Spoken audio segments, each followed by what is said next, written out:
Bom dia a todos, bom dia, professor Marco Aurélio. Bom Bom dia. dia, galera que vai nos ouvir aí nesse podcast. O tema de 2025 para o Janeiro Branco é o que fazer pela saúde mental agora e sempre. É um tema bastante relevante, professor Marco Aurélio. Com Então, certeza. vamos, ao longo desse podcast aqui, o que fazer pela saúde mental, né? Sabemos que a partir da pandemia de 2019, 2020 aí, a saúde mental das pessoas agravou muito. Então vamos bater um papinho sobre isso, né? Sobre a prevenção, o autocuidado, a busca de apoio profissional, né? Para que a gente tenha aí essa saúde restabelecida. E sobre o movimento Janeiro Branco, o que é esse movimento Janeiro Branco? Por que ele é tão importante para a sociedade, professor Marco Aurélio? Olha, o movimento Janeiro Branco, ele surge da ideia de um psicólogo brasileiro, né, mineiro, que trabalhava com pessoas, com a saúde mental de pessoas no interior de Minas, e ele sentia a necessidade de criar fóruns de debate, de conscientizar as pessoas para a necessidade do autocuidado, a necessidade de uma preocupação com a saúde emocional e mental, né? Então, ele desenvolve esse trabalho, primeiramente, na cidade dele, de Minas, e, a partir daí, isso vai se propagando ao ponto de o Janeiro Branco ser hoje mundial, né? Você encontra Janeiro Branco em várias nações. Mas é uma ideia brasileira e a essência da ideia é trabalhar a questão ligada à ansiedade, a questão ligada à depressão, ao estresse, né, a esse sentimento de sofrimento, né, mesmo entre as pessoas bem-sucedidas. Essa característica atual de que parece que mesmo quem é bem-sucedido, quem é famoso, por exemplo, né, não está isento de adoecimento psíquico, tá?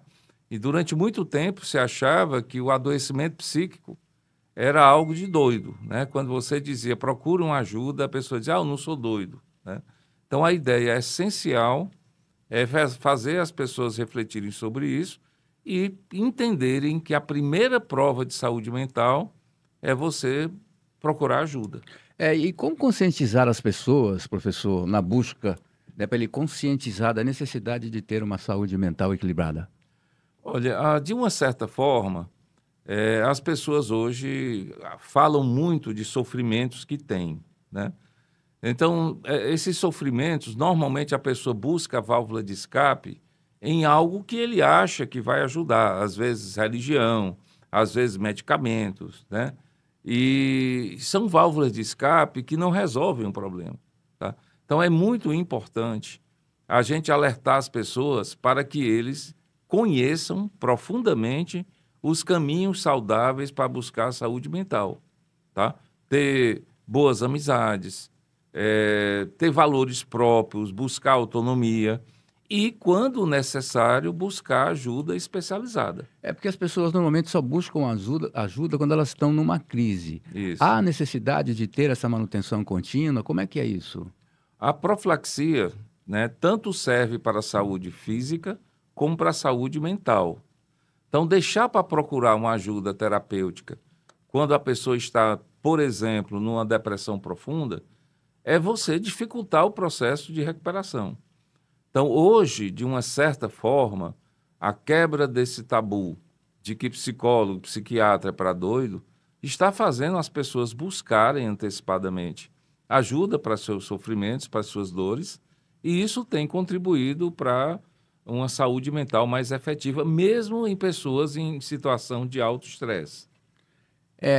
Vamos voltar agora para o ambiente acadêmico, né? Tanto você quanto eu, nós estamos em sala de aula e por muitas vezes a gente percebe que o desempenho do aluno em determinados momentos da disciplina não está correto, ele está com baixo rendimento. Como é que a gente pode sensibilizar isso para que ele possa buscar ajuda? Aqui na faculdade nós temos aqui o Bem Viver, que é um conjunto de psicólogos, né, numa clínica, né, que a gente acolhe esse aluno. Mas nem todos os profissionais da área de educação, ao meu ponto de vista, conseguem perceber isso. Como a gente pode sensibilizar esse profissional a ter essa observação dentro do ambiente acadêmico? Olha, o ambiente acadêmico, por si só, ele é um ambiente adoecedor, né? A gente costuma ouvir, onde vai, que a academia é cruel, né? A academia não está aberta a tratamentos, né, mais empáticos por parte da sua própria situação, em que são pessoas que estão iniciando a fase adulta, tem que cada um ser protagonista da sua formação. Então, a academia, de certa forma, faz eclodir, né, algumas patologias que estavam, de alguma maneira, escondidas.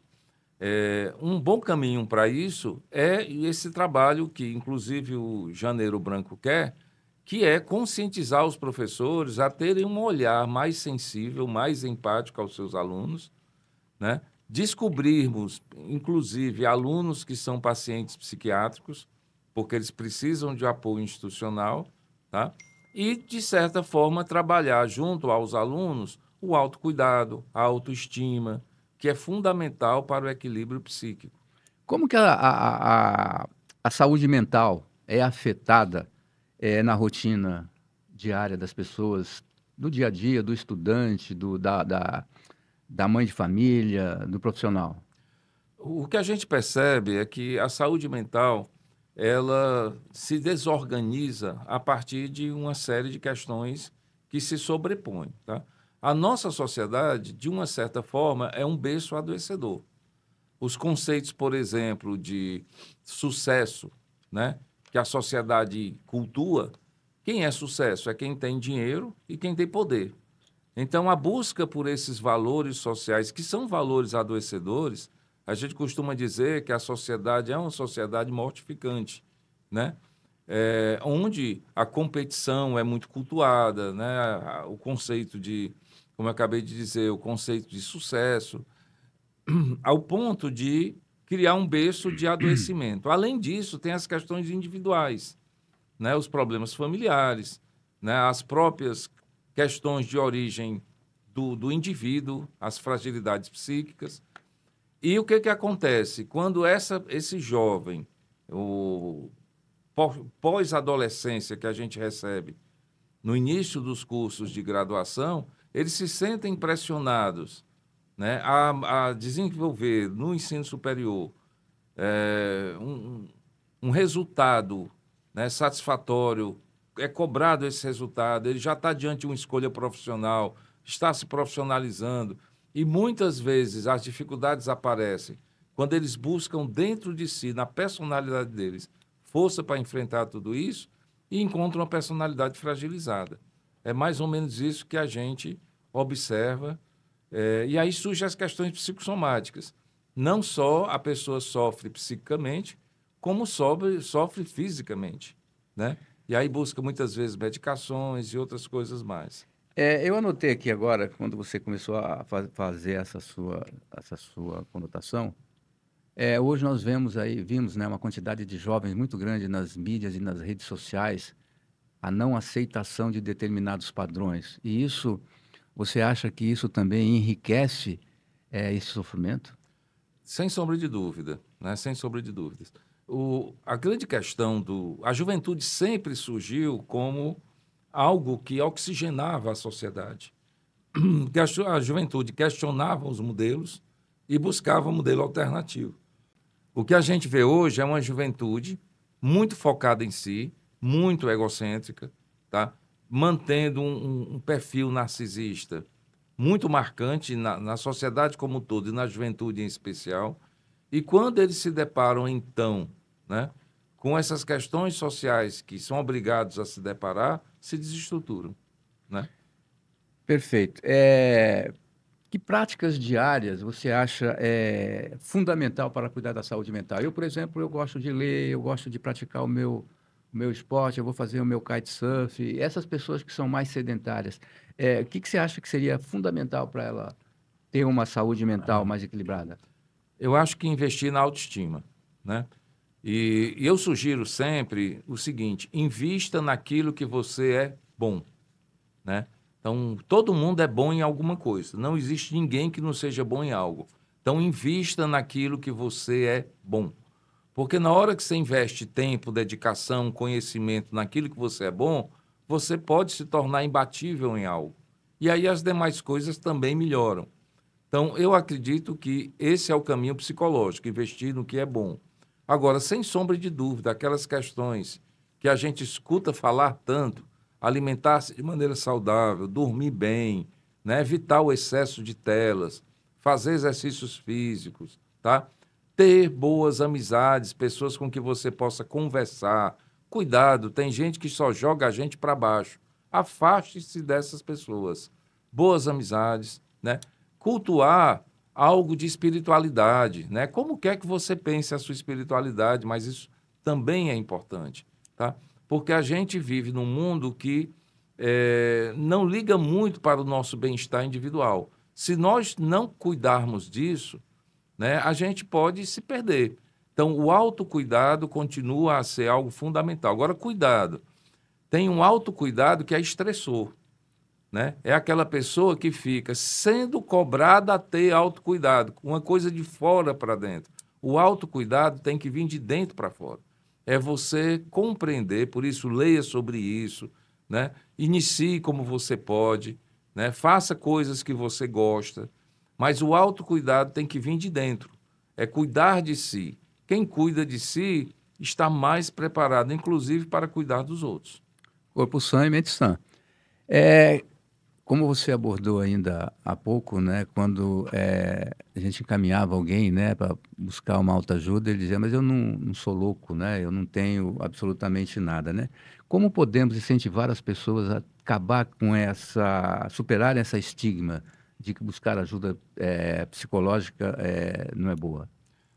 O próprio Código de Ética da Psicologia, ele diz o seguinte, que cabe aos psicólogos, né, levar ao conhecimento dos não psicólogos os saberes da psicologia, tá? E também, né, de alguma forma, facilitar o acesso ao atendimento. Então, os psicólogos essa ideia do Janeiro Branco é uma ideia que surge da psicologia, podem aproveitar espaços como o próprio Janeiro Branco para mostrar às pessoas, né, que quando ela faz terapia, não é só trabalhar daquela dor enorme que ela precisa estar sentindo para ir lá, mas se trabalha a autoestima, se trabalha a capacidade de recordar questões do passado que ela não lembrava anteriormente, se trabalha muito a problemática de vida, né, o passado. Então, são coisas que sempre trarão para quem faz terapia um bem-estar e um maior equilíbrio, inclusive uma maior autonomia. Eu gosto sempre de dizer isso para quem pergunta sobre terapia. Você não vai fazer terapia para o terapeuta dizer o que é que você vai fazer da sua vida. Ele vai trabalhar com você para que você mesmo se descubra e descubra o que é melhor para si e saiba que tem potencial para realizá-lo. Então, acho que quando a gente diz isso às pessoas, as pessoas começam a sentir atração por fazer um processo terapêutico. E se ela for a primeira sessão, segunda sessão, terceira sessão, dificilmente depois a pessoa deixa, porque ela reconhece os ganhos. Você tem algum estudo de caso que você presenciou, que você gerenciou dentro desse contexto de que buscou autoajuda e teve um desempenho e essa pessoa ficou bastante desenvolta, equilibrada? Algum estudo de caso que você possa relatar ou comentar alguma coisa dentro desse contexto? E se é possível? Existem casos bem interessantes, são muitos casos. Mas eu gostaria, antes de falar de algum caso, dizer o caso o que fala, né, o grande psicanalista Lacan. Lacan diz o seguinte, que uma análise bem realizada, ou seja, quando a pessoa vai fazer terapia e a terapia tem sucesso, ela é concluída quando o cliente ou o paciente vira terapeuta. Ele dizia sempre isso, a pessoa se trabalha tanto que chega o momento em que ela deseja ser terapeuta ou cuidar dos outros, né?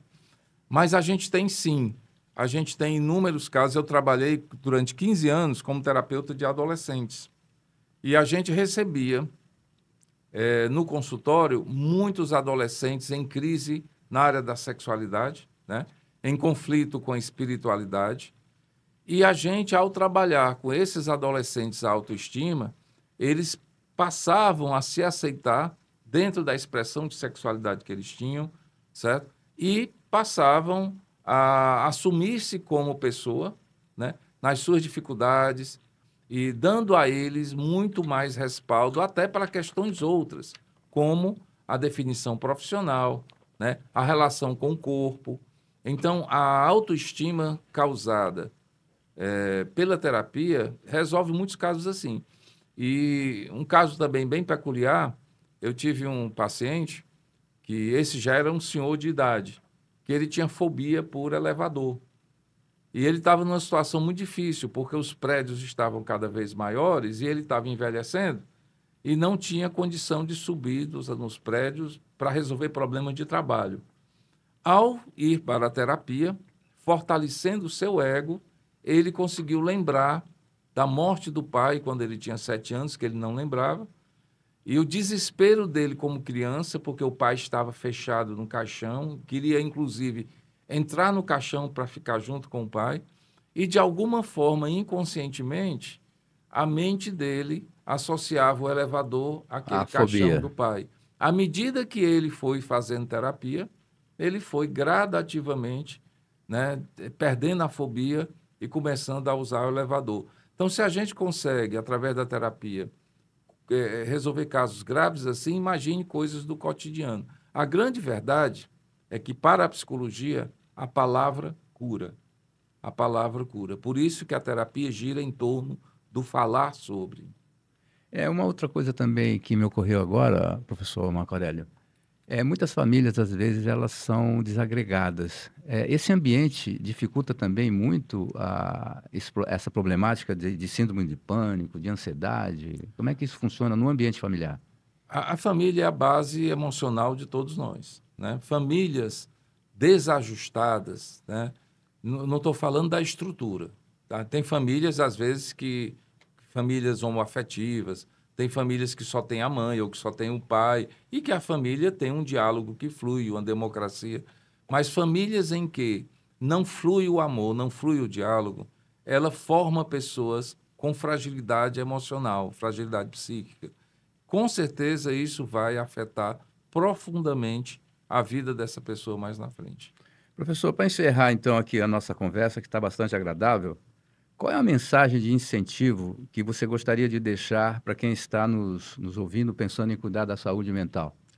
Eu diria o seguinte, eu sou muito esperançoso, né? Eu acredito muito nas coisas. Me lembra muito Paulo Freire.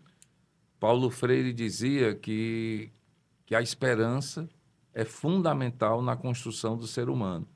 Então, não perca a esperança de resolver os seus problemas, as suas questões. Hoje a gente tem um leque de atendimentos, inclusive para pessoas que não podem pagar, um leque de atendimento público, um leque de atendimento privado, né? Tem psicólogo de todo preço, mas eu diria o seguinte, não perca a esperança, tá? Quem perde a esperança de superar suas dificuldades fica resignado. A resignação é muito ruim, porque você aceita a situação que está aí, né, como se ela fosse imutável, e não é. Então, faça como os grandes terapeutas, os grandes psicólogos dizem. Não perca a esperança, invista em você, que os resultados virão. Ok, muito obrigado, professor Marco Aurélio, por suas sábias palavras aqui. Eu acho que o nosso público vai entender de forma bastante clara essa nossa conversa aqui, né? O que fazer pela saúde mental agora e sempre. E lembrando para você, você nunca está sozinho, tem sempre alguém que pode te apoiar. Isso mesmo.